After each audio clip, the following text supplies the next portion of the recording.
안식일 이튿날 곧 너희가 요제로 곡식단을 가져온 날부터 세어서 7 안식일의 수요를 채우고 7 안식일 이튿날까지 합하여 50일을 계수하여 새 소재를 여호와께 드리되 너희의 처소에서 10분의 2 에바로 만든 떡 2개를 가져다가 흔들지니 이는 고운 가루에 누룩을 넣어서 구운 것이요 이는 첫 요제로 여호와께 드리는 것이며 너희는 또 이 떡과 함께 1년 된 흠없는 어린 양 7마리와 어린 숫소 1마리와 순양 2마리를 드리되 이것들을 그 소제와 그 전제 제물과 함께 여호와께 드려서 번제로 삼을지니 이는 화제라.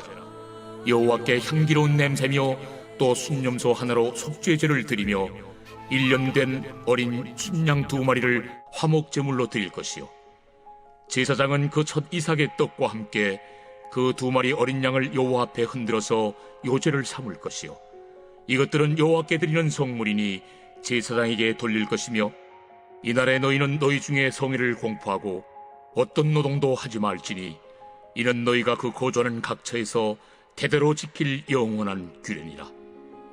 너희 땅에 곡물을 베일 때 반모퉁이까지 다 베지 말며 떨어진 것을 줍지 말고 그것을 가난한 자와 거류민을 위하여 남겨두라. 나는 너희 하나님 여호와이니라. 여호와께서 모세에게 말씀하여 이르시되 이스라엘 자손에게 말하여 이르라. 7째 달 곧 그 달 첫날은 너희에게 쉬는 날이 될지니 이는 나팔을 불어 기념할 날이요 성회라. 어떤 노동도 하지 말고 여호와께 화제를 드릴지니라. 레위기 23장에는 이스라엘 백성들이 지키는 7가지 명절에 대해서 나오고 있습니다. 그 중에서 오늘 본문은 오순절에 대한 기록이 나옵니다. 오순절은 초실절이 지나고 49일이 지난 다음 날을 바로 오순절이라고 합니다. 그래서 이 절기를 몇 가지 명칭을 붙이는데 7주가 7번 지났다고 해서 77절이라고도 하고 그리고 그 다음 날 절기가 완성이 되기 때문에 50일이 되는 날, 그래서 오순절이라고 합니다. 오늘 본문 15절에 보시면 이렇게 명령에 의해서 시작이 되는 것을 알 수 있습니다. 안식일 이튿날 곧 너희가 요제로 곡식단을 가져온 날부터 세워서 7 안식일의 수요를 채우고 7 안식일 이튿날까지 합하여 50일을 계수하여 새 소재를 여호와께 드리되 50일째 하나님 앞에 곡식 제물을 드려 지키는 절기다. 그렇게 기록이 되어 있습니다. 초실절은 어제 본문에 나왔는데 첫 열매의 한 단을 드리는 날입니다. 그러나 이제 오순절은 그로부터 49일이 지나 50일이 되는 날, 이날은 한 단이 아니라 최초의 열매가 아니라 이제는 온전한 추수를 한 것입니다. 그래서 이때 추수한 것에 대한 감사를 하나님께 드리는 것입니다. 이스라엘에서는 추수를 2번을 했습니다.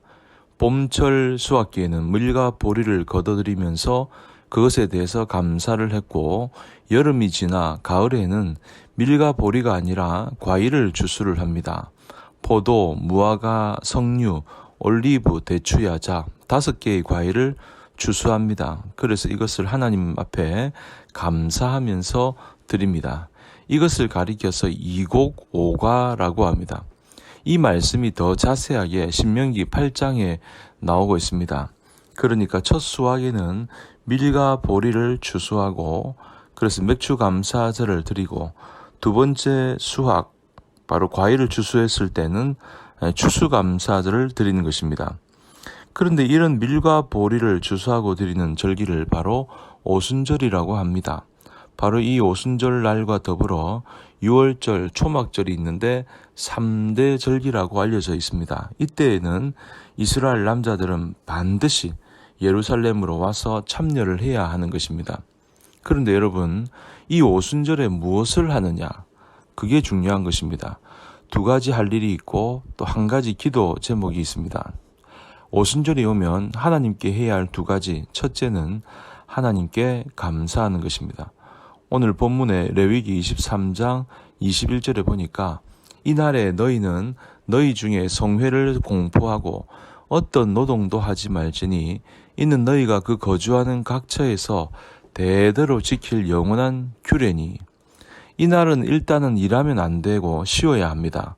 쉬면서 예배를 드리고 즐거운 축제를 가지게 됩니다.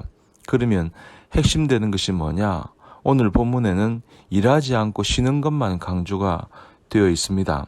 하지만 오순절에 해야 할 중요한 일은 신명기 16장 9절과 10절인데 하나님이 축복하신 것을 생각하면서 자원하는 예물을 드려야 합니다. 우리식으로 생각하면 감사하는 예물을 드리는 것입니다. 하나님이 그렇게 그동안 내 발걸음을 인도하시고 가정을 인도하셨는데 그것을 생각하면서 감사의 예물을 드리는 것입니다. 이런 절기가 여러분 중요합니다. 왜냐하면 인간은 너무나도 쉽게 잊어버립니다. 급할 때는 도와달라고 기도하고 철야하고 금식 기도도 하지만 막상 기도 응답을 받고 나서는 우리는 너무 쉽게 잊어버립니다. 그러나 이런 절기를 통해서 생각나게 하십니다. 그렇지, 하나님이 내게 은혜를 베푸셨지. 하나님이 놀라운 은혜를 베푼 것에 대해서 생각하고 기억하는 것입니다. 그래서 시편 103편 2절에 보면 이런 말씀이 있습니다. 내 영혼아 여호와를 송축하며 그의 모든 은택을 잊지 말지어다. 잊지 말아라. 그래서 이런 명절이 필요한 것입니다. 두 번째 할 일이 있는데 이웃에 대한 자비의 실천입니다. 어렵게 사는 이웃에 대해서 자비를 실천하는 것입니다. 22절에 너희 땅에 곡물을 벨 때에 밭 모퉁이까지 다 베지 말며 떨어진 것을 줍지 말고 그것을 가난한 자와 거류민을 위하여 남겨두라. 나는 너희 하나님 여호와이니라. 밀과 보리를 추수하는데 싸그리 다 추수하지 말고 이삭들을 듬성듬성 남겨두라는 겁니다. 왜 그랬을까요? 주변에 가난한 사람들이 와서 그것을 가져가게 하기 위해서입니다. 거류민들 나그네들이 그 혜택을 받을 수 있도록, 그러니까 가난하고 어려운 사람들을 배려하는 것입니다. 그러니 오순절에 무엇을 하느냐? 감사하고 이웃을 향해서 은혜를 베푸는 겁니다. 그리고 한 가지 기대가 있습니다. 바로 이 한 가지 기대가 오순절에 완성이 됩니다. 그게 무엇입니까? 바로 성령 강림입니다. 오순절에 성령이 강림하지 않습니까? 오늘 본문에 보면 17절에 떡 2개, 고운 가루와 누룩, 18절에 2마리, 2개가 공통적으로 나오는데 이것이 무엇을 의미하는가 하면 바로 유대인과 이방인을 말하는 것입니다. 그러니까 오순절에 성령님이 임하시면 유대인이나 이방인이나 너나 할 것 없이 한 성령을 받아서 하나님을 찬양하는 놀라운 사건이 바로 이 오순절 날입니다. 그러니까 성령님이 임하신 사건이 바로 오늘 오순절입니다. 이스라엘 백성이나 이방인이나 할 것 없이 한 성령을 받아 주님을 찬양하는 그날이 성령 강림절이고 오순절 날인 것입니다. 그러니 우리에게도 이런 절기를 지키는 것이 너무너무 좋습니다. 절기에 담겨있는 의미를 그대로 담아서 절기를 지키는 것이 너무나도 중요한 겁니다.